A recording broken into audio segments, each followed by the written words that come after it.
কুয়াশা মাখা অন্ধকারে রাতে আসছে সে আসছে, কেউ জানে না কি হবে এখন। জীবনের যবনিকা নামবে যখন আসছে সে আসছে।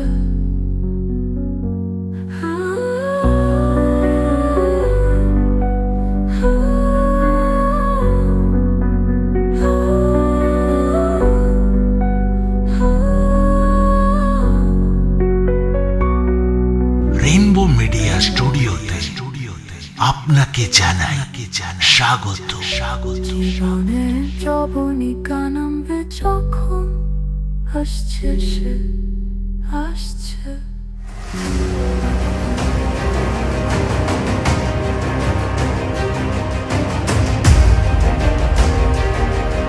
তুই খারাপ, তুই বাজারের বেশ্যাটার চেয়েও খারাপ। কটা বেশ্যাকে চেনো তুমি?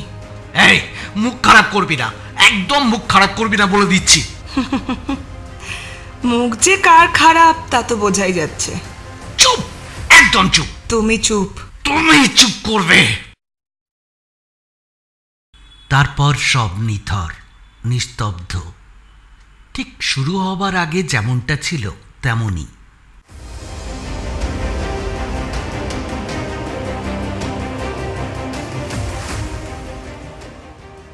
সুমন আজকেও তটিনীর সাথে রাগ করে বাড়ি থেকে বেরিয়ে এলো। তটিনী ওর বউ। সুমন ও তটিনীর সংসারের বয়স প্রায় 8 বছর। ওদের একটাই ছেলে, শান্ত। শান্ত এই গত জানুয়ারিতে 6-এ পড়ল। সুমন একটা ব্যাংকে কাজ করে, তটিনী গাইনি ডাক্তার। বিয়ের আগে ওদের মধ্যে 3 মাসের ক্ষণস্থায়ী প্রেম ছিল। ব্যাংকার হ্যান্ডসাম ছেলে পেয়ে তটিনীর বাবা মা তড়িঘড়ি করে সম্পর্কটায় একটা চিরস্থায়ী বন্দোবস্ত করে দিয়েছেন।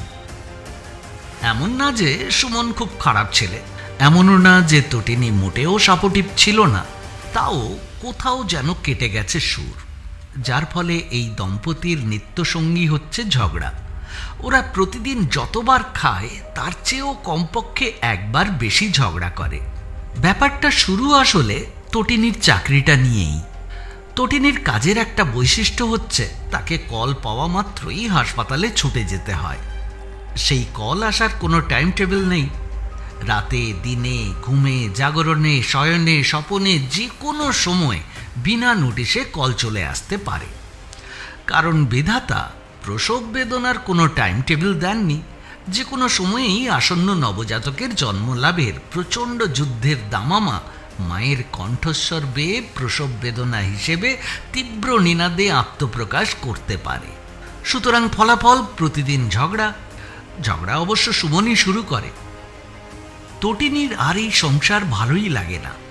শান্তটা না হলে হয়তো সে সংসার ত্যাগ করে বনবাসে চলে যেত, কে জানে।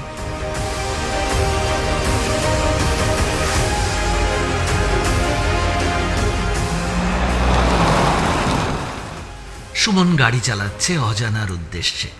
তাদের গাড়িটা 3 বছরের পুরনো। আজকাল রাতে ঝগড়া হলে প্রায়ই লং ড্রাইভে বেরিয়ে পড়ে সুমন। সাথে থাকে কলিগের দেওয়া শিভাস রিগালের একটা বোতল। সে আগে এসব খেত না, সম্প্রতি দুঃখ ভোলার জন্য এটা খাওয়া শুরু করেছে।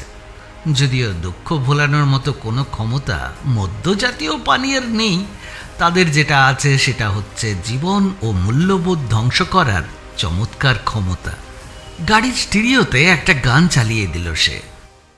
কুয়াশা মাখা অন্ধকারের রাতে আসছে সে আসছে, কেউ জানে না কি হবে এখন। জীবনে যবনিকা নামবে যখন আসছে সে আসছে।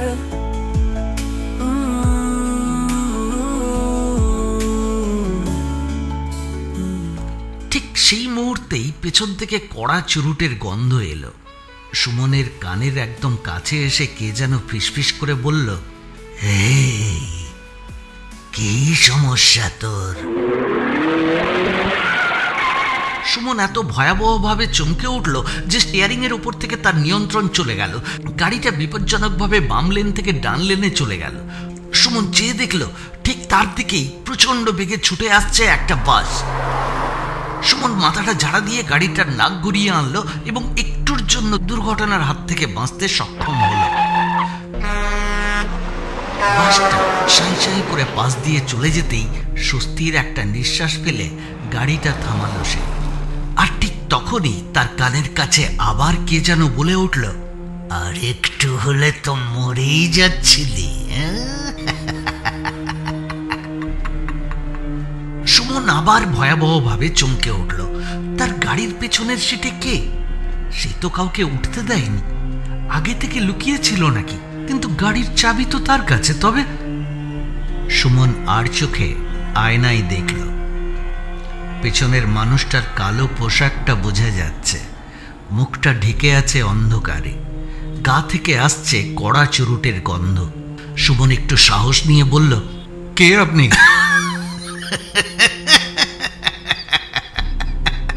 ক্ষণক্ষণে গলায় একটা হাসির শব্দ পাওয়া গেল উত্তরে। কে আপনি? আমার গাড়িতে আপনি কিভাবে উঠলেন?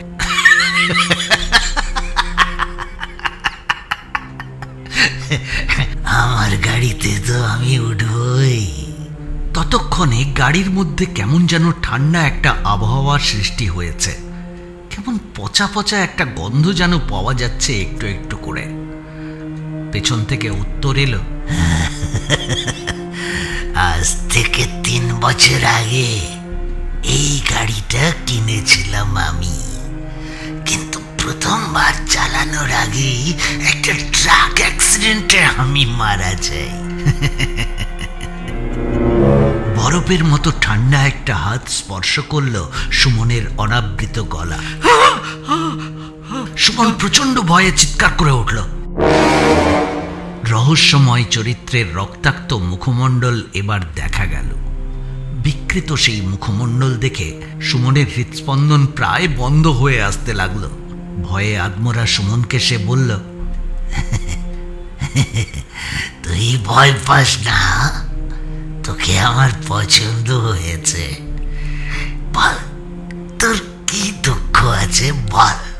আমার দুঃখ? সুমন এই চরম দুঃসময়েও সাহস করে বলে ফেলল, আমার বউ। কি করেছে তোর বউ? খালি ঝগড়া করি ওর সাথে, খালি ঝগড়া, আমারই দোষ।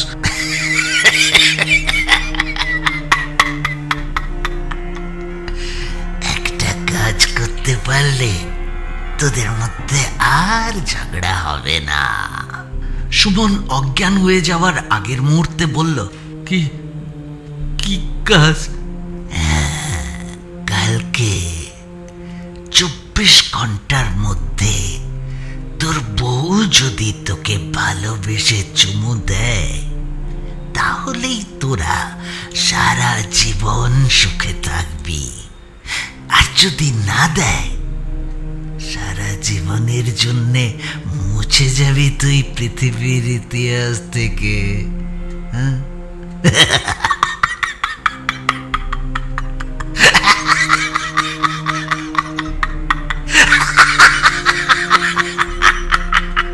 আবার হেসে উঠল ক্ষণক্ষণে গলা।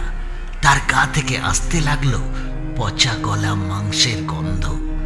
আতঙ্কে ভয়ে জ্ঞান হারালো সুমন।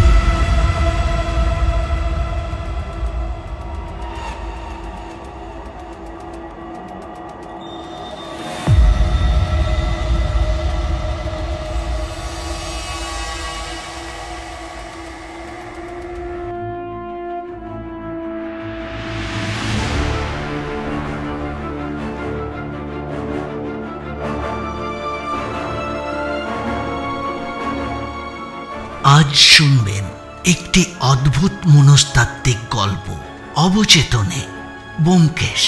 গল্পটি লিখেছেন বাংলাদেশের লেখক সালেহ তিয়াস। গল্পটির নতুনত্ব আর বৈচিত্র্য আপনাদের নিশ্চয়ই ভালো লাগবে। আর যদি ভালো লাগে তাহলে গল্প শোনার পর আমাদের চ্যানেলটিকে এখনো যদি সাবস্ক্রাইব না করে থাকেন তাহলে অবশ্যই সাবস্ক্রাইব করবেন, আর সেই সাথে লাইক, কমেন্ট আর শেয়ার করার কথা ভুল করবেন না। আপনাদের লাইক, কমেন্ট আর সাবস্ক্রাইব আমাদের এগিয়ে যেতে সাহায্য করবে, আরও অনেক শ্রোতার কাছে পৌঁছতে সাহায্য করবে। এটুকু তো আপনি আমাদের জন্য করতেই পারেন। আসুন তাহলে শুরু করি আজকের একটি ব্যতিক্রমী উপস্থাপনা, অবচেতনে ব্যোমকেশ।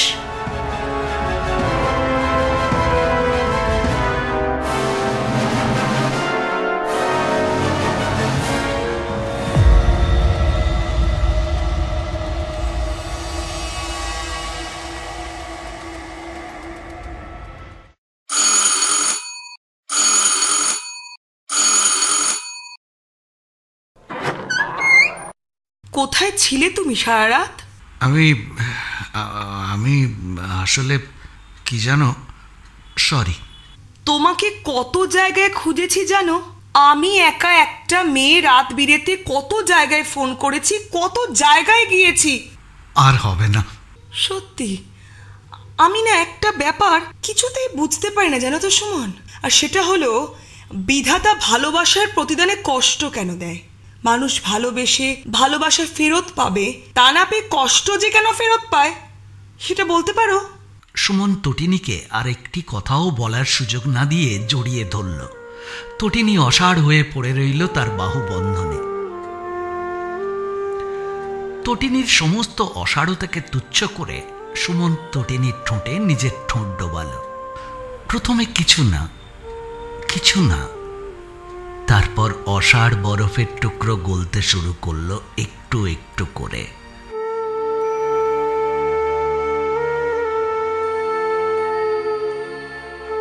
তটিনী হঠাৎ প্রচন্ড আবেগে জড়িয়ে ধরল সুমনকে। তারপর দরজা খোলার শব্দে সুমনের চটকা ভেঙে গেল। সে এখন দাঁড়িয়ে আছে তার ফ্ল্যাটের দরজার সামনে। ভেতর থেকে তটিনীর গলা শোনা গেল। কে? সুমন মাথা নিচু করে দাঁড়িয়ে থাকল। তার হৃদয়, মন, সবকিছু সারা পৃথিবীর বিনিময়ে হলেও একটি বারের মতো চাইছে একটু আগের কল্পনাটা সত্যি করতে। আপনি কে?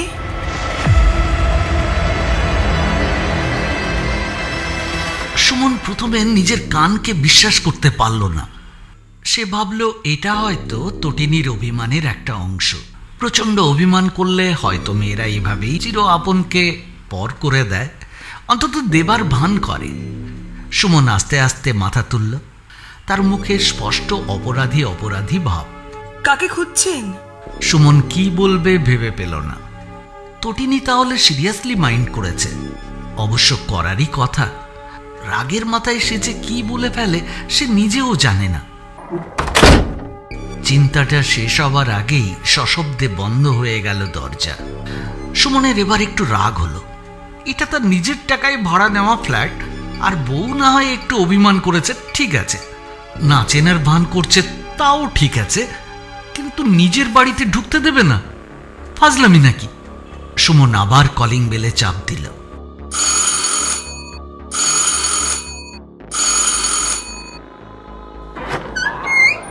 আবার খুলে গেল দরজা। কি চাই আপনার? বারবার বেল বাজাচ্ছেন কেন? I am sorry. কি? I am sorry. সরি? কেন? তটিনী প্লিজ এমন করো না, please. I am sorry, give me one last chance. Totini এবার চূড়ান্ত অবাক হয়ে বলে উঠল, আপনি আমার নাম জানলেন কিভাবে? মানে? সেটাই তো আমি জানতে চাইছি। আপনি আমার নাম জানলেন কিভাবে? আশ্চর্য তটিনী, তুমি এমন কেন করছো? সরি তো বললামই নাকি? এবার তো হেয়ালি থামিয়ে ঢুকতে দেবে। কি করছো না? ঠিক এই সময় ভেতর থেকে পুরুষ কণ্ঠে কে যেন বলে উঠল, মিনুলতা, কার সাথে কথা বলছো? সুমন ভয়াবহভাবে চমকে উঠল। মিনুলতা? মিনুলতা তো তারই দেওয়া নাম। সারা পৃথিবীতে শুধুমাত্র সেই তটিনীকে মিনুলতা বলে ডাকে।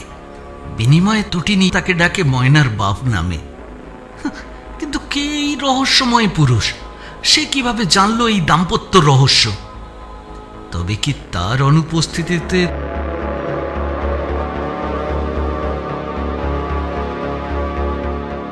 আর ভাবতে চায় না সুমন।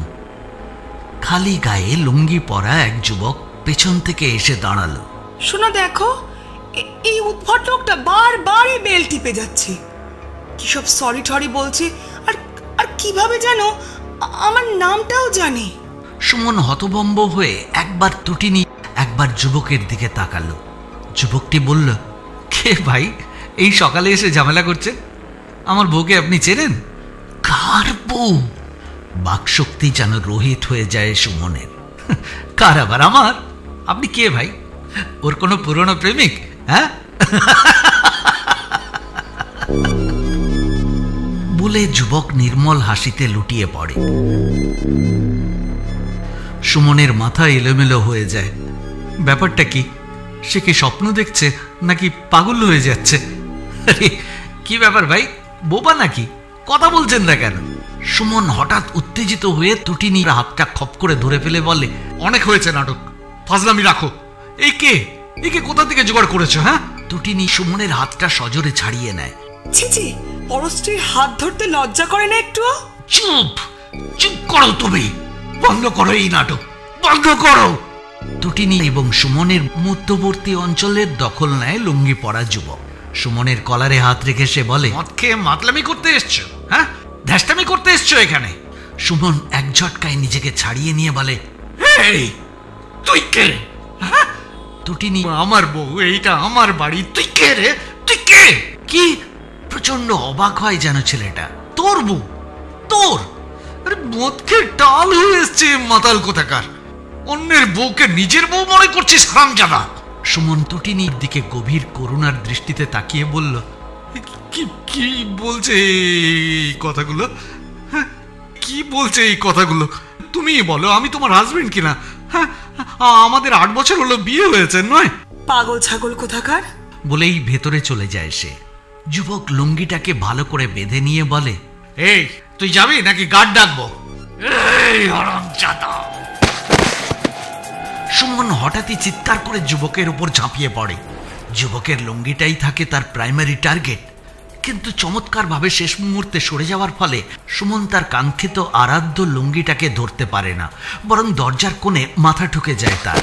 যুবকটি তাকে অবহেলায় বাইরে ফেলে দরজা আটকে দেয়। সুমন পাগলের মতো চিৎকার করতে থাকে, খোল খোল খোল শয়তান, খোল খোল দরজা খোল, খোল খোল খোল।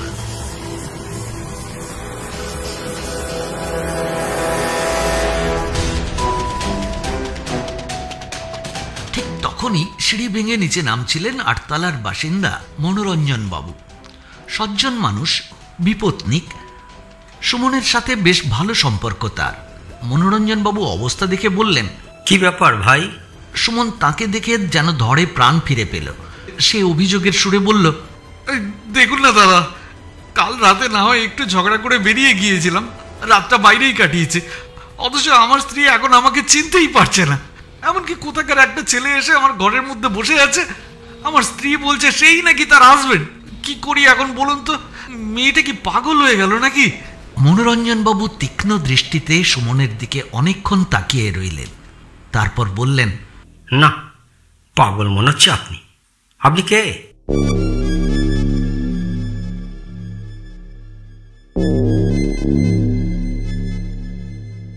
সুমন এই মুহূর্তে রক্তাক্ত অবস্থায় চায়ের দোকানে বসে চা খাচ্ছে। এখানে সে সপ্তাহে কমপক্ষে 3 দিন বসে চা খায়, আড্ডাবাজি করে। সুমনকে কেউই চিনতে পারল না, পুরো ফ্ল্যাটের কেউ না। 6 ফ্লোরের সমরেশ, যার সাথে সে নিয়মিত দাবা খেলে, সেও না। 5 তলার অনিমা, যার খুড়তুতো ভাইকে সে ধরে বেঁধে একটা কোম্পানিতে চাকরি দিয়েছিল, সেও চিনতে পারল না। নিচতলার দারোয়ান, যাকে সে নিজে গ্রামের বাড়ি থেকে নিয়ে এসেছিল, সেও না। এমনকি বুড়ো বাড়িওয়ালা, যার সাথে সে 5 দিন আগেও গ্যাসের বিল নিয়ে ঝগড়া করেছে, সেও না। চাটা কেমন যেন বিস্বাদ লাগছে। সুমন আনমনে চায়ের দোকানি আসলামের উদ্দেশ্যে বলল, আজকে তো চিনি কম দিয়েছ মিয়া। সেইটা আগে বলবেন তো, চিনি বেশি দিতে কইলে বেশি দিতাম।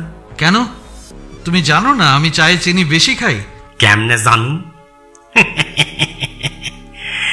আপনি রেখে আমি চিনি? দোকানি পোকায় খাওয়া ময়লা দাঁত বের করে হাসে। আপনি তো আমার দোকানে প্রথম আসলেন। ভয়াবহ হতাশ হয়ে সুমন চায়ের কাপটা ফেলে উঠে দাঁড়ায়। সুমন কি করবে ভেবে পায় না।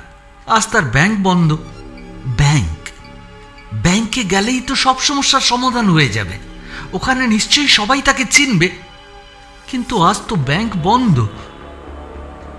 আবার প্রবল হতাশায় মুষড়ে পড়ে সে। তাহলে কি করা যায়? সুমন অনেক ভেবে এলাকার একটা টেলিফোনের দোকানে গেল। খুব স্বাভাবিকভাবেই দোকানি ছোকরা তাকে চিনতে পারল না। সুমন তার মদ সাপ্লায়ার কলিগকে ফোন করল। দুবার রিং হবার পর ফোন ধরল মনীষ খন্দকার। হ্যালো মনীষ, আমি সুমন। কোন সুমন? আরে চিনতে পারছেন না? অ্যাকাউন্টেন্ট ডিভিশনের ওই যে মাঝে মাঝে আপনি আমাকে ড্রিঙ্ক সাপ্লাই করেন। ও হ্যাঁ ভাই, চিনছি, বল। সুমন ধরে প্রাণ ফিরে পেল। না, অবশেষে একজন তাকে চিনতে পেরেছে। দেখুন ভাই, শুনুন না, আমি একটা সমস্যায় পড়েছি। কি সমস্যা? আসলে গতকাল রাতে, তারপর গতকাল রাত থেকে যা যা হয়েছে সবিস্তারে বলে গেল সুমন। লুঙ্গি মানবের সাথে মারামারির পর্বটুকুও বাদ দিল না। মনীষ খন্দকার সবই শুনে গেল চুপচাপ। সুমনের কথা শেষ হওয়ার পর ঠিক 30 সেকেন্ড অপেক্ষা করে সে বলল, আপনি কি এখনো ড্রাঙ্ক? এই কথা কেন বলছেন? না মানে খেতেই পারেন মদ, তাই না? কিন্তু কেন আপনি এই কথা বললেন কেন? আসলে আপনি বিয়ে করেননি, আপনি অবিবাহিত। তবে এই ধরনের বিভ্রম মদ খেলেই হতে পারে। আমিও তো মদ খেলে নিজেকে রাজা উজির ভাবা শুরু করি। একদিনের ঘটনা শুনুন। সুমন নিজের অজান্তেই ফোনটা রেখে দিল। কর্কশ কণ্ঠে ছেলেটা বলে উঠল,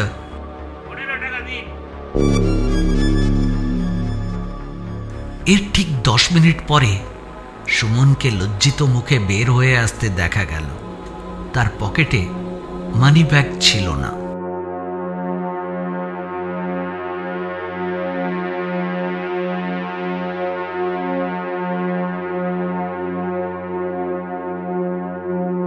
বিকেল 5টা। থানায় বসে আছে সুমন।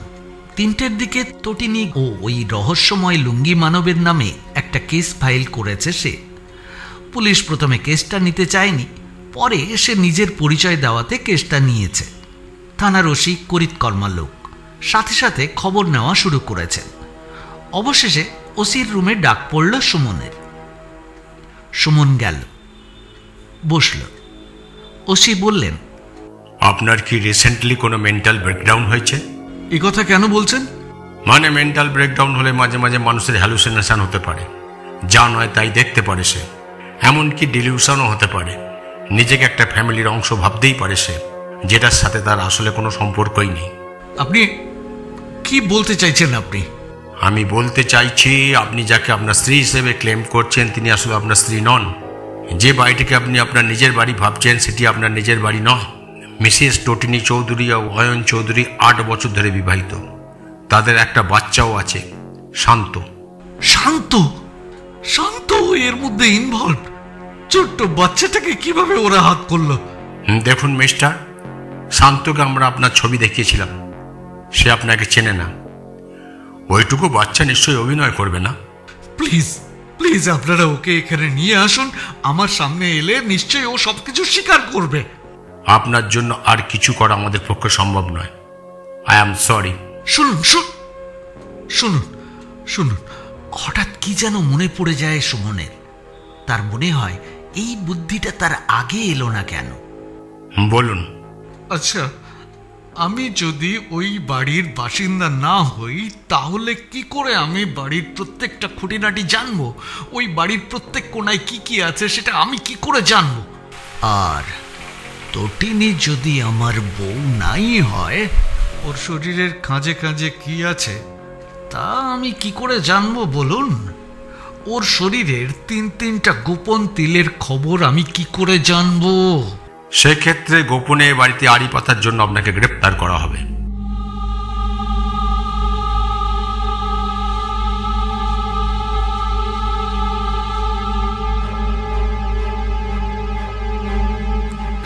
গভীর মনোযোগ দিয়ে গত রাতের ঘটনা মনে করার চেষ্টা করছে। প্রথমে রাগারাগি। কটা বেশ্যাকে চেনো তুমি? মুখ খারাপ করবি না, একদম মুখ খারাপ করবি না বলে দিচ্ছি। তারপরে মদ্যপান, লং ড্রাইভে বের হয়ে যাওয়া, কড়া চুরুটের গন্ধ আর ভৌতিক কণ্ঠস্বর। কালকে 24 ঘন্টার মধ্যে তোর বউ যদি তোকে ভালোবেসে চুমু দেয়, তাহলেই তোরা সারা জীবন সুখে থাকবি। আর যদি না দেয়, সারা জীবনের জন্য মুছে যাবি তুই পৃথিবীর ইতিহাস থেকে।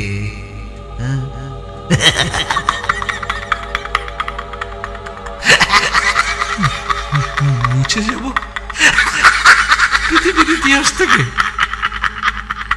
সত্যি তো আমি মুছে যাচ্ছি। ইতিমধ্যে মুছে গেছি নিজের বউয়ের জীবন থেকে, নিজের হাতে গড়ে তোলা সংসার থেকে। এটা কি সম্ভব? অলৌকিক কোনো কিছুতে কখনোই বিশ্বাস করি না আমি, এখনো করি না। কিন্তু অলৌকিক অশরীরী সত্তার সাথে আমার কথোপকথন, এটা কি মিথ্যা, হ্যালুসিনেশন? তাহলে ওই পচা গলা গন্ধটা কি আশ্চর্য জীবন্ত গন্ধ, একদম মর্মে গিয়ে আঘাত করে। বেঁচে থাকার শেষ ইচ্ছাটুকুও শুষে নেবার কি আশ্চর্য ক্ষমতা তার। সেটাও কি মিথ্যা, হ্যালুসিনেশন? আমার বউ আমাকে চেনে না, আমার ছেলে চেনে না, বাড়ির কেউই চেনে না। এটা কি একটা বিভ্রম? যদি বিভ্রমই হয়, তবে এর থেকে মুক্তি কোথায়? মৃত্যুই কি মুক্তির একমাত্র উপায়? সুমন উঠে দাঁড়ায়। সে বুঝে গেছে তাকে কি করতে হবে। কালকে 24 ঘন্টার মধ্যে তোর বউ যদি তোকে ভালোবেসে চুমু দেয়, তাহলেই তোরা সারা জীবন সুখে থাকবি।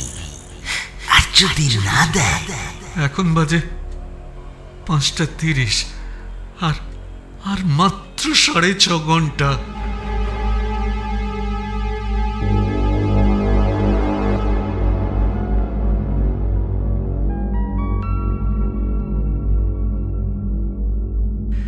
এই ঘটনার ঠিক 10 মিনিট পরে সুমনের সাথে মনীষ খন্দকারের দেখা হয়ে গেল। ভাই চলেন।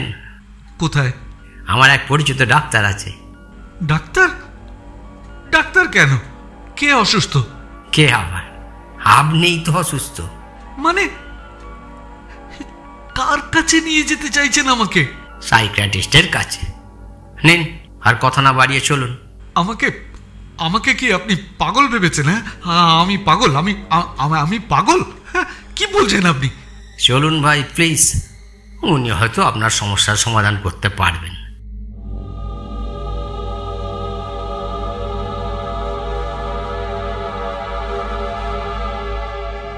সাইকিয়াট্রিস্ট ব্যোমকেশ বক্সির চেম্বারটা ছোট। ডাক্তারের নাম দেখে সুমন অবাক হয়ে গেল।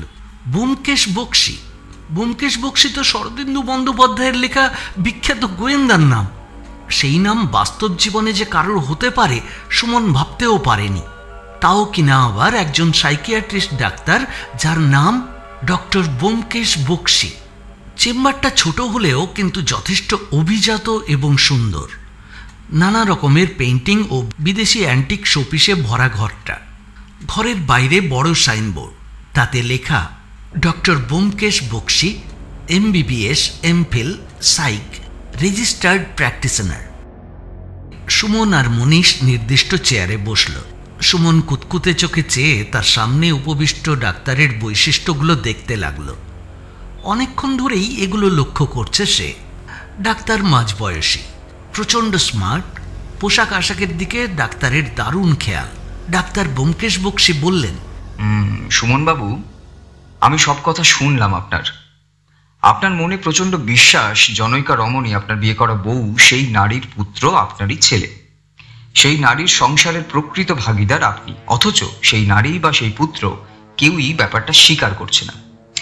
আপনি যে বাড়িতে থাকতেন বলে দাবি করছেন সেটার কোনো বাসিন্দাই আপনাকে চিনতে পারছে না, আপনার চায়ের দোকানই পর্যন্ত আপনাকে চিনতে পারছে না। আপনার এই কালিক বলছেন আপনি অবিবাহিত। ডিলিউশন মানে বোঝেন তো? ডিলিউশন মানে হলো ভুল বিশ্বাস, চরম পর্যায়ের ভুল বিশ্বাস।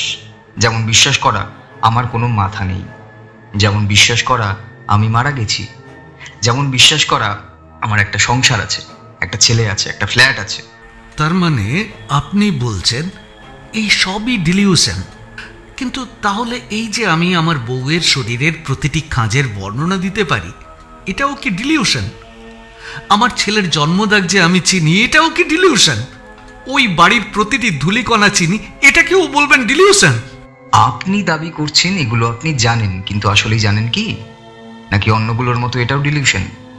হয়তো আপনি বিশ্বাস করে বসে আছেন আপনার স্ত্রী, মানে যাকে আপনি স্ত্রী বলছেন, তার বাম বুকের উপর একটা তিল আছে, কিন্তু আসলেই আছে কি? আপনার কি মনে হয়? সুমনের প্রায় কান্না পেয়ে যায়। সে স্পষ্টই তটিনীর শরীরের 3টে তিল দেখতে পাচ্ছে, স্পষ্ট চোখের সামনে ভাসছে যেন। কিন্তু তটিনী এখন তাকে চেনে না, এখন তাকে কেউ চেনে না। পুলিশ অফিসার বলেছিলেন ডিলিউশন, এখন এই পাগলের ডাক্তারও বলছে একই কথা। তিলগুলো কি সত্যিই আছে নাকি নেই? সুমন নিজের উপর আস্থা হারানো শুরু করে ধীরে ধীরে। দেখুন, আপনাকে নিয়ে আমি 4টি ব্যাখ্যা দাঁড় করিয়েছি, যেটা পছন্দ হয় বলবেন, সেখান থেকেই আমরা কাজ শুরু করব। বলুন। প্রথম ব্যাখ্যা, যুবক বয়স থেকেই আপনি স্বপ্ন দেখতেন চমৎকার একটা সংসার, যেটাই কিনা আপনার বউ আপনাকে ভালোবাসবে, আপনার ছেলে আপনাকে ভালোবাসবে, কিন্তু কোনো কারণে আপনার প্রাপ্য ভালোবাসা আপনি পেলেন না। হয় আপনার প্রচন্ড ভালোবাসার মানুষটি মারা গেল বা অন্যের হাতে চলে গেল। আপনি প্রচন্ড মানসিক আঘাত পেলেন, কয়েক বছর কাটিয়ে দিলেন চরম হতাশায়। এরপরই শুরু হলো আপনার অবচেতন মনের খেলা। আপনার দুঃখ ভোলানোর জন্য আপনার অবচেতন মন আপনার মধ্যে একটা ডিলিউশন তৈরি করলো যে আপনি একটি মেয়ের স্বামী, তার সন্তানের পিতা। এই তথ্যকে সাপোর্ট দেওয়ার জন্য আপনার মধ্যে কিছু ইনফরমেশনও জন্ম দিল সে, যেমন আপনার স্ত্রীর শরীরের গোপন তথ্যগুলো আর কি, যেটার কারণে আপনার ডিলিউশন আরও পাকাপোক্ত হলো। গতকাল রাতে অতিরিক্ত মদ্যপানজনিত কারণে আপনার সচেতন মনের নিয়ন্ত্রণ পুরোটাই উঠে গেল, সে জায়গায় কন্ট্রোল নিয়ে নিল আপনার অবচেতন মন। ডিলিউশনের চরম একটা অবস্থায় সে নিয়ে ফেললো আপনাকে, যার ফলশ্রুতিতে আজ আপনি এখানে। আপনি জানেন না আপনি কোথায় থাকেন, কেউ চেনেন না আপনাকে, অথচ আপনি সবাইকে চেনেন। সুমন হতাশ হয়ে চেয়ে রইল। ডাক্তার ব্যোমকেশ বক্সী আবারও বললেন, সত্যি কি আপনার ভালোবাসার মানুষটি আপনাকে ছেড়ে চলে গিয়েছিল নাকি নাকি এক সময় আপনি জানতে পারলেন আপনি অক্ষম, অর্থাৎ বাবা হওয়ার কোনো সম্ভাবনা আপনার নেই, সুতরাং আপনি বুঝতে পারলেন আপনার সুন্দর সংসারের স্বপ্ন কোনোদিন পূরণ হবার নয়, আর এই দুঃখটা ভোলানোর জন্যই আপনার অবচেতন মন। না, আমি অক্ষম নই। শান্ত আমার সন্তান, আমার ঔরসজাত সন্তান। সুমন বাবু, আমি আগেও বলেছি আপনার অনেকগুলো ডিলিউশনের মধ্যে এটাও একটা ডিলিউশন। হয়তো আপনার আসলে কোনো সন্তানই নেই। সুমন মাথা নিচু করে বসে আছে। ডাক্তার ব্যোমকেশ বক্সী বললেন, আপনি অলৌকিকে বিশ্বাস করেন সুমন বাবু? সুমন মাথা তুলে বলল, না। সেক্ষেত্রে আমার দ্বিতীয় ব্যাখ্যাটা আমি অমিট করতে পারি। হয়তো আসলেই গতকাল রাত্রে আপনার গাড়ির পেছনে ভূত ছিল, হয়তো সত্যি তটিনী চৌধুরী আপনার স্ত্রী, হয়তো ভূতের প্রভাবেই ঘটছে এই অব্যাখ্যাত ঘটনাপুঞ্জি, এবং হয়তো ভূতের বর্ণিত কাজটা মানে আজ রাতে 12টার আগেই তটিনী চৌধুরীর ভালোবাসাময় একটা চুমু আপনার ওপর থেকে ভৌতিক প্রভাব দূরীভূত করে ফেলবে। হয়তো একটা চুমুর মাঝেই লুকিয়ে আছে আপনার মুক্তি। কিন্তু সমস্যা হচ্ছে, আপনি নিজে কি ব্যাপারটা বিশ্বাস করেন? না, ভূত বলে পৃথিবীতে কিছু নেই, কিন্তু আপনি শুনেছেন, নিজের কানে শুনেছেন ভূতের প্রলাপ, নিজের নাকে শুঁকেছেন মাংসের পচা গলা গন্ধ। সেগুলোকে অস্বীকার করার জন্য নেই। সাইক্রিয়াটির একটা মজা কি জানেন? এখানে সবকিছুরই ব্যাখ্যা দেওয়া যায়। There is nothing that can't be explained.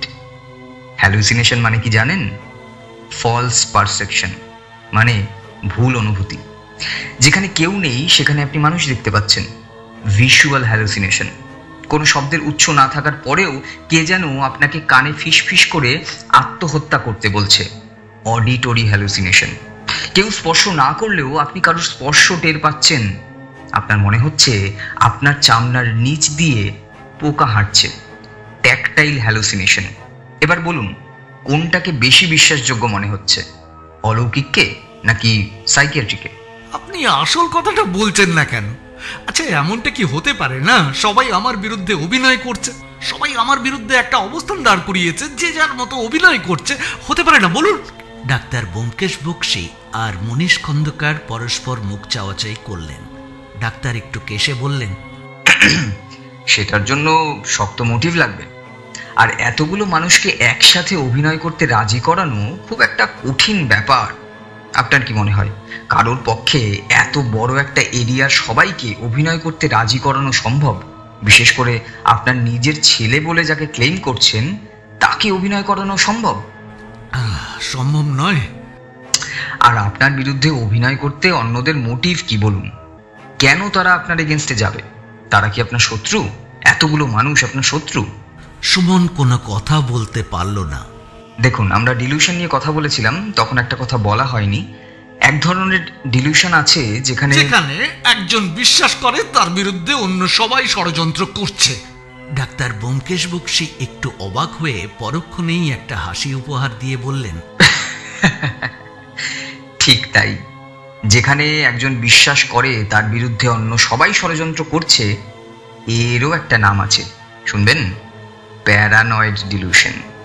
আর এই প্রসঙ্গত বলে রাখা ভালো, আপনি যেভাবে অন্য সবাইকে আপনার বিরুদ্ধে ষড়যন্ত্র করার জন্য সন্দেহ করছেন, ঠিক একই সন্দেহ করা যায় আপনাকেও। কি বলছেন? হ্যাঁ, এমন যদি হয় আপনি একজন ফ্রড, আপনি তটিনী চৌধুরীর সৌন্দর্যে মুগ্ধ একজন পুরুষ, আপনি তার সোনার সংসারে আগুন লাগাতে চান বলেই নিজেই এই নাটক তৈরি করেছেন, এমন যদি হয় শুধুমাত্র অ্যাড্রেনালিনের লোভে বা গল্পের প্লট তৈরির উদ্দেশ্যে আপনি নিজেই শুরু করেছেন এই সাজানো নাটক, শুধু এইটুকু দেখতে যে এই নাটকের সুদূর প্রসারী ফলাফল কি হয়, কোথাকার জল কোথায় গড়ায়, অথবা আপনি বিখ্যাত হতে চাওয়া বা পত্রিকায় ছবি ওঠাতে চাওয়া বা অনেকের চিন্তার বা লেখনীর বিষয় হতে চাওয়া একজন ফ্রিক, যাকে কিনা বাস্তব জীবনে কেউ পাত্তা দেয় না, আর তাই যে কিনা অ্যাটেনশন খুঁজতে নিজেই শুরু করেছে এই অদ্ভুত নাটক। সুমন কিছুক্ষণ হাঁ হয়ে তাকিয়ে থাকে ডাক্তার ব্যোমকেশ বক্সীর দিকে, তারপর বলে, আপনার কল্পনা শক্তি অসাধারণ। আপনার লেখক হওয়া উচিত ছিল, ভালো করতেন আপনি। বিশেষ করে এইরকম অদ্ভুতরে উদ্ভট কল্পনা করাতে আপনার জুড়ি মেলা ভার।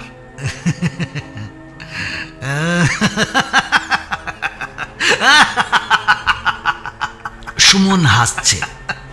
এইমাত্র তার সমস্যার একটা চরম সমাধান মাথায় এসেছে তার। সুমন বলল, আমি শান্তর ডিএনএ টেস্টিং করাবো, দেখবো আমার সাথে ম্যাচ করে কিনা। ধরুন মিলল, আপনি যে ওর বাবা সেটা প্রমাণ হলো, ঠিক আছে, কিন্তু যদি না মেলে? না মিললে কি হবে বলুন তো? শান্ত আপনার ছেলে নয়, এই সত্যিটা আপনার সহ্য করার ক্ষমতা আছে? আমি এত কিছু জানি না, এইসব অবচেতন সচেতন ভুলভাল বলে আমাকে পাগল বানাবেন না। আমি জানি শান্ত আমার ছেলে, আমি তার বাবা। ডিএনএ টেস্টিং করালে সমস্যাটা কোথায়? আমার পূর্ণ আইনগত অধিকার রয়েছে ডিএনএ টেস্টিং করানোর। কিন্তু এখানে একটা ছোট্ট সমস্যা রয়েছে। কি সমস্যা? শুনুন, আমরা 4টে দৃষ্টিকোণ থেকে ব্যাপারটা ব্যাখ্যা করার চেষ্টা করলাম, তাই না? অলৌকিক, ষড়যন্ত্র, ফ্রড আর সাইকিয়াট্রিক, তাই তো? অলৌকিকটা বাদ দেওয়া গেল, ষড়যন্ত্রের সম্ভাবনাও বেশ কম। ফ্রডও না হয় বাদই দিলাম, কারণ ফ্রড হলে আপনি নিজে থেকে আমার কাছে আসতেন না, কালিকের সাথেও আসতেন না, আপনার সাথে আমার সরাসরি দেখা হতো জেলে। আর আপনার কলিগ আপনাকে কয়েক বছর ধরে চেনেন, তিনি বলেছেন আপনার ফ্রড হওয়ার সম্ভাবনা খুবই কম। তাছাড়া আপনি একজন ব্যাংকের ভালো মানের কর্মকর্তা, এরকম কাজ আপনার সাথে মানায় না।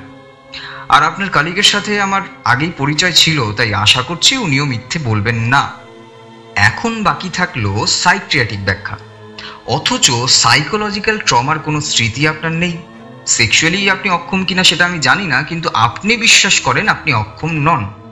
তাছাড়া একদিনের মধ্যে সেটা টেস্ট করানো সম্ভব নয়। আর এখানেই চলে আসে আমার পঞ্চম ব্যাখ্যা। বলাই বাহুল্য, এটাও একটা সাইকিয়াট্রিক ব্যাখ্যা। হয়তো আসলেই আপনি তটিনী চৌধুরীর হাজবেন্ড। হয়তো আসলেই আপনি শান্তর বাবা, এবং হয়তো আসলেই আপনি বউয়ের সাথে নিয়মিত ঝগড়া করেন।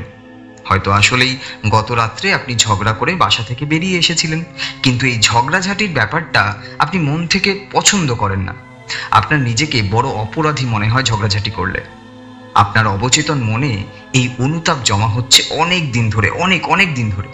আপনার অবচেতন মন আপনার উপর প্রতিশোধ নিতে চায়। নিষ্পাপ বউয়ের সাথে ঝগড়া করার জন্য আপনাকে দিতে চায় কঠোর শাস্তি। গত রাতে অতিরিক্ত মদ্যপান করায় আপনার সচেতন মন চরমভাবে সারপ্রেস হয়। আপনার নিয়ন্ত্রণ চলে যায় অবচেতনের হাতে। অবচেতন আপনাকে দেখায়, যেমন এখন দেখছেন, বউ যদি আপনার না হয়ে অন্যের হতো তাহলে কি হতো? ছেলে যদি আপনার না হয়ে অন্যের হতো তাহলে কি হতো? যে ভালোবাসাকে পেয়েও আপনি অবহেলায় পায়ে ঠেলছেন, তা যদি চিরদিনের মতো আপনার কাছ থেকে কেড়ে নেওয়া হতো তাহলে কি হতো? নিজেকে শোধরানোর জন্য আপনার অবচেতন আপনাকে একটা টার্গেট বেঁধে দিয়েছে। আগামী 24 ঘন্টার মধ্যে আপনার বউয়ের ভালোবাসা মাখা চুমু খেতে হবে আপনাকে। যেন তেন চুমু নয়, ভালোবাসা মাখা চুমু। অথচ তটিনী চৌধুরী আপনাকে এখন চেনেই না, আপনাকে চুমু খাওয়ার প্রশ্নই আসে না তার। অর্থাৎ আপনাকে তার সাথে চরম ভালোবাসার অভিনয় করতে হবে, কোনোভাবে বিশ্বাস করাতে হবে আপনি তার অরিজিনাল হাজবেন্ড। তাকে বাধ্য করতে হবে আপনাকে ভালোবেসে চুমু খেতে। নিশ্চয়ই কাজটা সহজ নয়, আর এটাই আপনার প্রতি আপনার অবচেতন মনের চ্যালেঞ্জ। দেখুন, এখন বাজে সন্ধ্যা 7টা, 12টা বাজতে আর মাত্র 5 ঘন্টা বাকি আছে। আমার ধারণা আপনার চ্যালেঞ্জ ফুলফিল করলেই আপনার অবচেতনের মায়াজাল থেকে আপনি মুক্তি পাবেন, অন্তত ব্যাখ্যা পাবেন কেন আপনার সাথে এরকম হচ্ছে। আর যদি 5 ঘন্টার মধ্যে চ্যালেঞ্জ ফুলফিল না করতে পারেন, তবে হয়তো অবচেতন আপনাকে চূড়ান্ত শাস্তি দেবে। হয়তো আজীবনের মতো আপনার সুখের স্মৃতিগুলো মুছে দেবে সে। হয়তো তখন তটিনী চৌধুরীকে আপনি চিনতে পারবেন না, তার শরীরের গোপন ভাঁজগুলোর কথা তখন আর আপনার মনে পড়বে না। হয়তো শান্তর সাথে আর 10টা ছেলের কোনো পার্থক্যই পাবেন না আপনি, কিন্তু তারা হয়তো আপনাকে তাদের স্বামী বা বাবা হিসেবে ঠিকই চিনবে। আপনি এখন একদিনে যে কষ্ট পাচ্ছেন, তারা বাকি সারা জীবন ধরে সেই কষ্টটা পাবে। সেটা কি ঠিক হবে? ডিএনএ বা স্পার্ম কাউন্ট কোনোটারই রেজাল্ট আগামী 5 ঘন্টার মধ্যে পাওয়া সম্ভব নয়। সুতরাং একজন সাইকিয়াট্রিস্ট হিসাবে আমি বলবো, take the challenge, get a wonderful kiss of love from your wife. You have only 5 hours left. আমাদের আজকের সেশন এখানেই শেষ। দাঁড়ান। হঠাৎ প্রচন্ড রকম উত্তেজিত হয়ে উঠল সুমন। আপনি বলছেন এই যে আমার বউ ছেলে কেউ আমাকে চিনতে পারছে না, এটা অবচেতনের মায়াজাল। তার মানে আমার এলাকার কেউই যে আমাকে চিনতে পারছে না, এটাও নিশ্চয়ই অবচেতনের মায়াজাল। তার মানে কি? তার মানে সত্যি সত্যি আমার সাথে তটিনীর দেখা হয়নি, তার মানে সত্যি সত্যি আমি আমার বাড়িতে যাইনি, সত্যি সত্যি আমি পুলিশ স্টেশনে যাইনি, অবচেতনে গিয়েছি। আমার অবচেতন আমার মস্তিষ্কে বিকৃত এই স্মৃতি ঢুকিয়ে দিয়েছে এবং দিচ্ছে। অবচেতনের পরাবাস্তব জগতের মায়াজালে আটকা পড়ে গেছি আমি, এবং এটা থেকে মুক্তির উপায়েও অবচেতনই আমাকে বাতলে দিয়েছে। তটিনীর একটি ভালোবাসার চুমু আর 5 ঘন্টার মধ্যে। তার মানে হচ্ছে এই যে আমি আপনার সাথে কথা বলছি, এটাও নিশ্চয়ই অবচেতনের মায়াজাল। যেহেতু আজকে সকালে যা যা ঘটেছে কিছুই প্রকৃতপক্ষে ঘটেনি, সুতরাং এটাও অবচেতনের তৈরি পরাবাস্তবেরই একটা অংশ। আপনি এই মনীষ ভাই, এরা কেউ রিয়েল নন, আমার অবচেতনের তৈরি পরাবাস্তব চরিত্র। ডাক্তার ব্যোমকেশ বক্সী অবশেষে হেসে ফেললেন। সুমন বলল, কি হলো? আমি কি একবারও আপনাকে বলেছি আমি রিয়েল, আমরা রিয়েল? সুমন হতবাক হয়ে ডাক্তার ব্যোমকেশ বক্সীর দিকে তাকিয়ে থাকে। ডাক্তার এবং মনীষ হঠাৎই হেসে ওঠেন।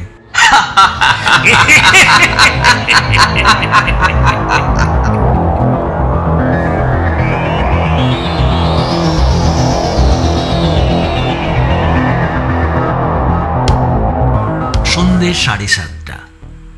সুমন এই মুহূর্তে দাঁড়িয়ে আছে একটা ফুলের দোকানের সামনে। তটিনীর পছন্দের কিছু ফুল কিনবে সে। একটু আগে মনীষ মানে তার অবচেতন মনের পরাবাস্তব প্রজেকশন তাকে অনেক টাকা দিয়েছে। হিসেবে এই টাকাটাও পরাবাস্তব, এই দোকানটাও পরাবাস্তব। হয়তো টাকা দেওয়াটা অবচেতনের পরিকল্পনারই একটা অংশ। সুমন হয়তো আসলে এখানে দাঁড়িয়ে নেই, সে হয়তো এখনো হ্যাংওভার জনিত কারণে নিজের গাড়ির মধ্যে শুয়ে আছে। সুতরাং ফুল কেনা আর না কেনা আসলে তার কল্পনা ছাড়া আর কিছুই নয়। কিন্তু এটা তাকে করতেই হবে, এই ভয়ঙ্কর অবস্থা থেকে তাকে মুক্তি পেতেই হবে। আর সেই জন্যেই তাকে এই ফুল কিনতেই হবে, করতে হবে আরো অনেক কিছু। সুমন তটিনীর জন্য অনেকগুলো গোলাপ কিনল, অনেকগুলো গোলাপ, তাজা গোলাপ।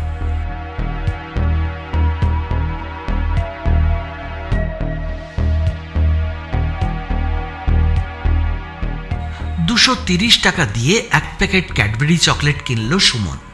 তটিনীর প্রথম বিয়ের প্রস্তাব দেওয়ার দিন সে এইরকম একটা প্যাকেট নিয়ে গিয়েছিল।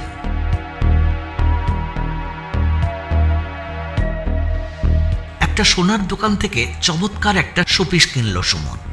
তাদের প্রথম অ্যানিভার্সারিতে এইরকমই একটা তটিনীকে গিফট করেছিল সে। তটিনী তখন 5 মাসের অন্তঃসত্ত্বা ছিল।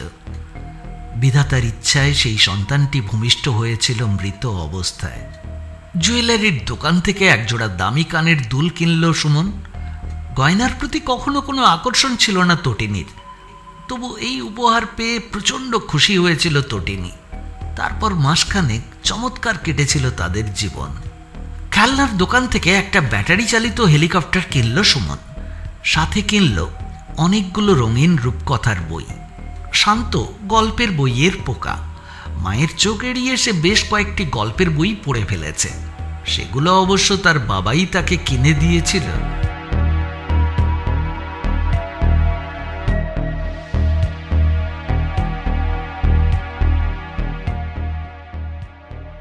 বাড়ির দারোয়ানকে বেশ কিছু টাকা ঘুষ দিতে হলো। দারোয়ান বলল, টোটেনের স্বামী মানে লুঙ্গি মানব প্রতিদিন রাত 9টার দিকে বাইরে কিছুক্ষণ হাঁটাহাঁটি করে, মাঝে মাঝে একা গাড়ি ড্রাইভ করে বেরিয়ে যায়। সুমন সুযোগের অপেক্ষায় রইল। 9টা বাজল। লুঙ্গি মানব নেমে এলো নিচে। লুঙ্গি মানব চোখের আড়াল হতেই সুমন চুপি চুপি বাড়ির মধ্যে ঢুকে পড়ল। দারোয়ান বলল, ধরা পড়লে কিন্তু আমি আপনাকে চিনি না। সিঁড়ি বেয়ে ওঠার পথে 3 জনের সাথে দেখা হলো তার। 3 জনেই তার দিকে জিজ্ঞাসু দৃষ্টিতে তাকিয়ে রইল।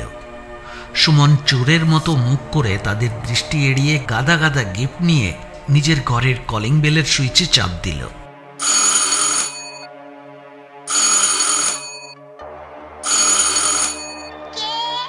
শান্তর গলা। সুমন আরেকটু হলেই বলে ফেলত, বাবা আমি, দরজা খোল।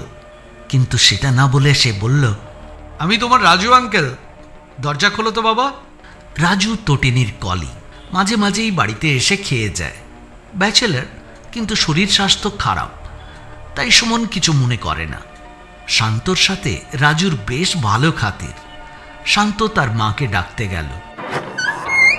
তটিনী এসে দরজা খোলার সাথে সাথেই সুমন হুট করে ঘরের মধ্যে ঢুকে দরজাটা বন্ধ করে দিল। তটিনী বলল, আপনি আবার এসেছেন? কি জন্য এসেছেন? সুমন ঝট করে তার মুখটা চেপে ধরল। এই বাঁচাও! তটিনী তবু ছটফট করতে লাগলো। সুমন বলল, প্লিজ, আমি তোমার সাথে একটু কথা বলবো, প্লিজ, তারপরেই আমি চলে যাব, প্লিজ প্লিজ। বেশ কিছুক্ষণ চাপাচাপি করার পরে তটিনী নিমরাজি হলো। সে বলে উঠল, আমার সাহেব কিন্তু একটু পরেই চলে আসবে। ঠিক আছে, তার আগেই আমি চলে যাব।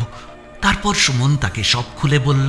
তাদের প্রথম দেখা, 8 বছরের সংসার, ঝগড়াঝাটি, গত রাতের ঘটনা, সকালের ঘটনা সব খুলে বলল সে। শুধু তার এখানে আসার উদ্দেশ্যটুকু ছাড়া।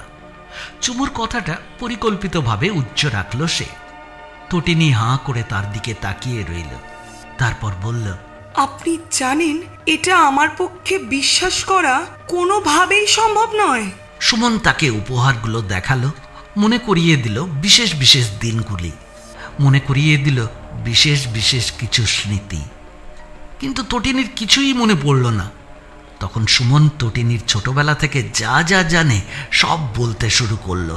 তার শৈশব, স্কুল কলেজ পার হয়ে মেডিকেলে আসা, পাশ করে গাইনি লাইনে যাওয়া, সব এক নাগাড়ে বলে ফেলল সুমন। দেখুন, আমি জানি না আপনি এগুলো কোথায় শুনেছেন।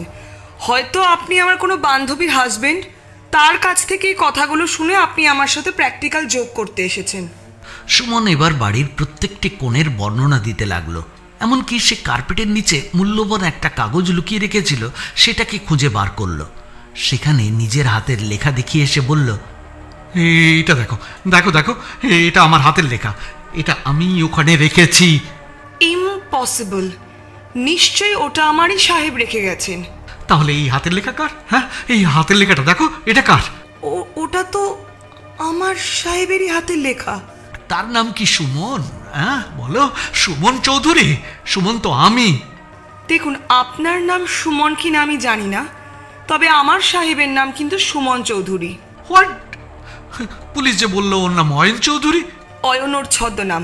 ছদ্মনাম? ছদ্মনাম কেন? কি করে সে? গোয়েন্দা নাকি? সেটা জেনে আপনি কি করবেন? বলো, বলতেই হবে তোমাকে।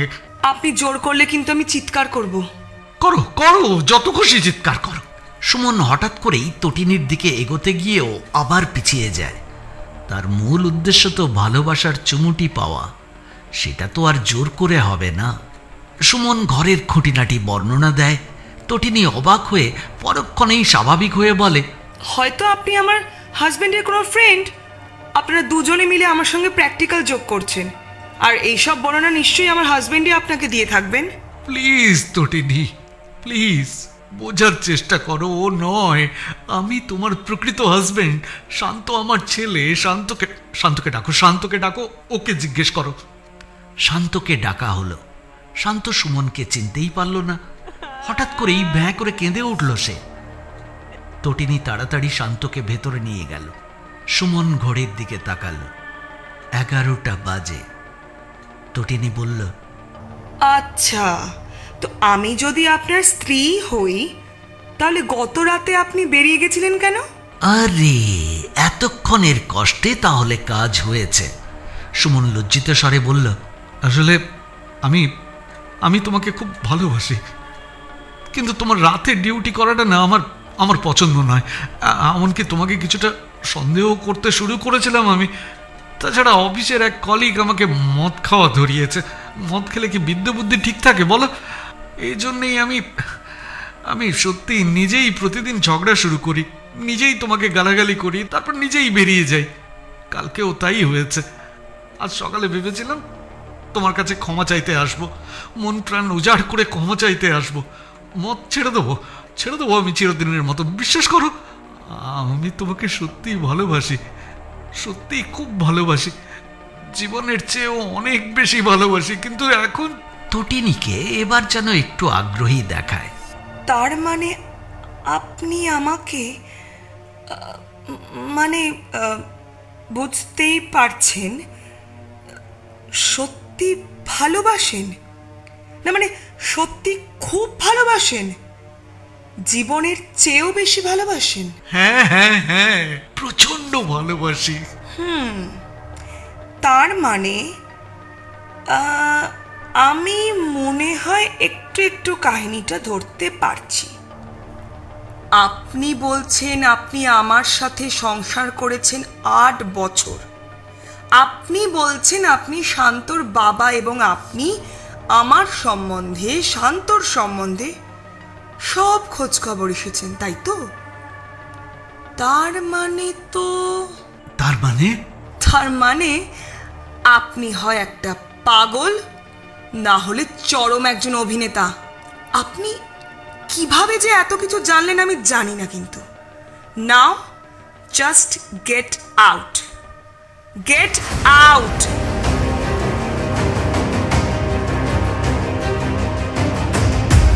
হতাশায় মুখ ঝুলে পড়ে সুমনের। 11:30।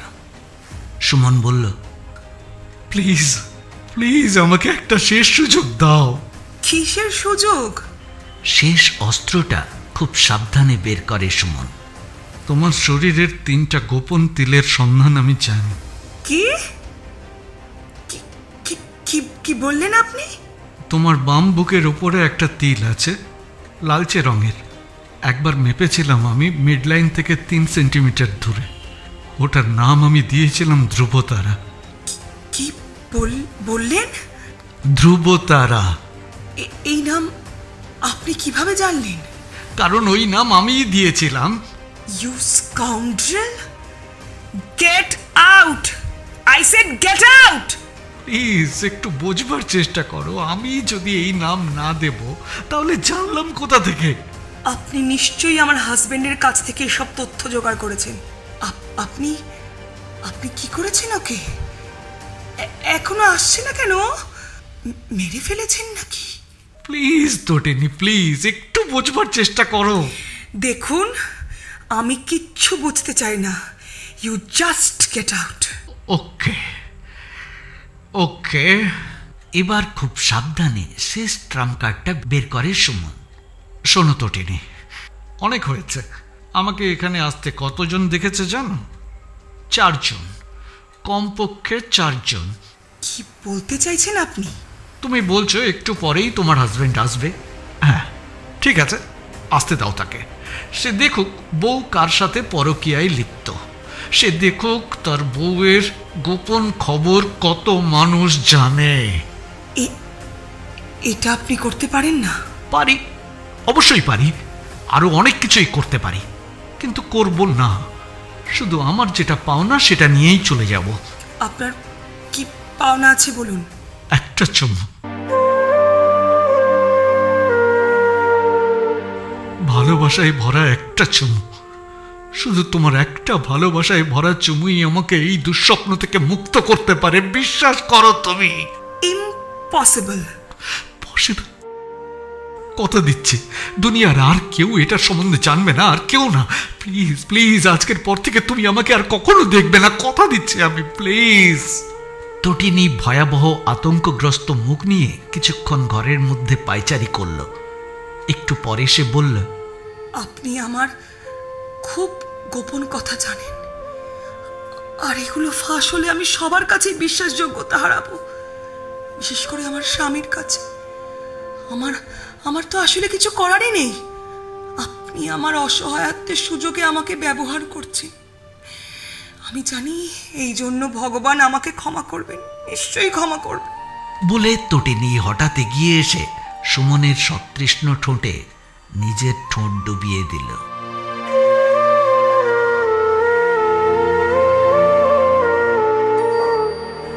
আনন্দে কান্না পেয়ে যাচ্ছে সুমনের। একটা মিষ্টি গন্ধ আসছে যেন কোথা থেকে। তটিনীর হাতে একটা রুমাল, সাদা রুমাল। গন্ধে ভরে যাচ্ছে আকাশ বাতাস। তারপর সব অন্ধকার।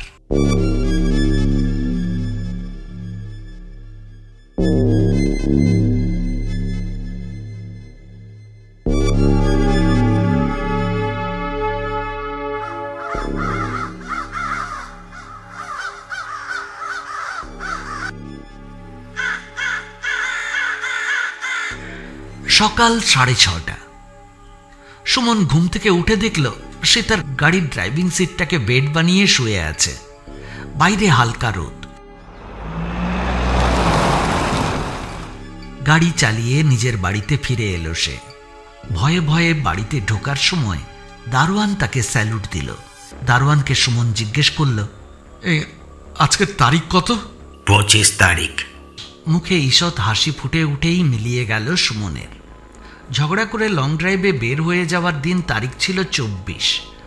সুমনের স্পষ্ট মনে আছে। তাহলে সে বেরিয়ে গিয়েছিল গত রাতে, ফিরে এসেছে আজ সকালে। অর্থাৎ মাঝখানে কেটে গেছে শুধু একটি রাত, একটি রহস্যময় রাত। সুমন তার ঠোঁটে হাত বোলায়। গত রাতে তটিনী তার এইখানে চুমু খেয়েছিল। কল্পনার তটিনী।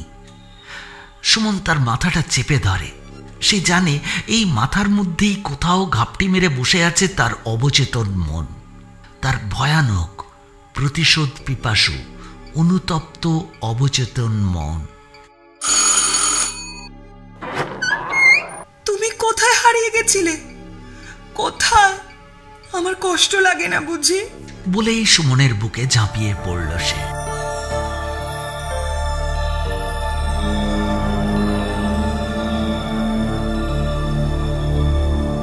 শান্ত বলল, আমি জানি কাল রাতে বাবা কোথায় গেছিল। বাবা একদিন বাড়ি থেকে ছুটি নিয়েছিল। ধুর বোকা, বাড়ি থেকে আবার কেউ ছুটি নেয় নাকি? এটা কি তোর স্কুল?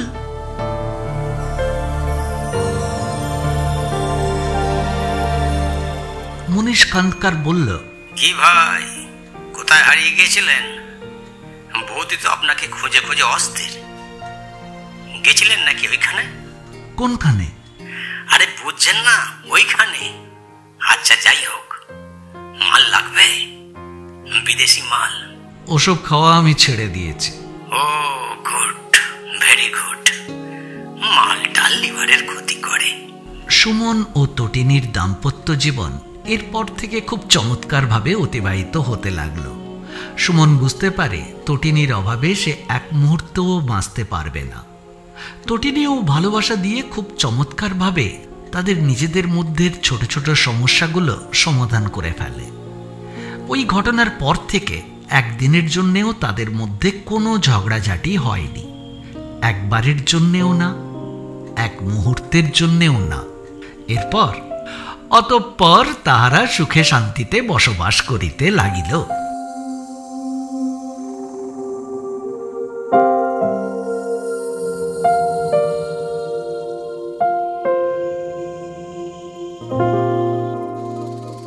অবচেতনে ব্যোমকেশ গল্পটি এখানেই শেষ হলো। কেমন লাগলো আমাদের গল্প নির্বাচন, কেমন লাগলো আমাদের উপস্থাপনা, কেমন লাগলো আমাদের এই ব্যতিক্রমী প্রযোজনা, অবশ্যই জানাতে ভুল করবেন না। আর এখনো যদি সাবস্ক্রাইব না করে থাকেন তাহলে অবশ্যই সাবস্ক্রাইব করে নেবেন, আর সে সাথে লাইক, কমেন্ট আর শেয়ার করার কথা ভুল করবেন না।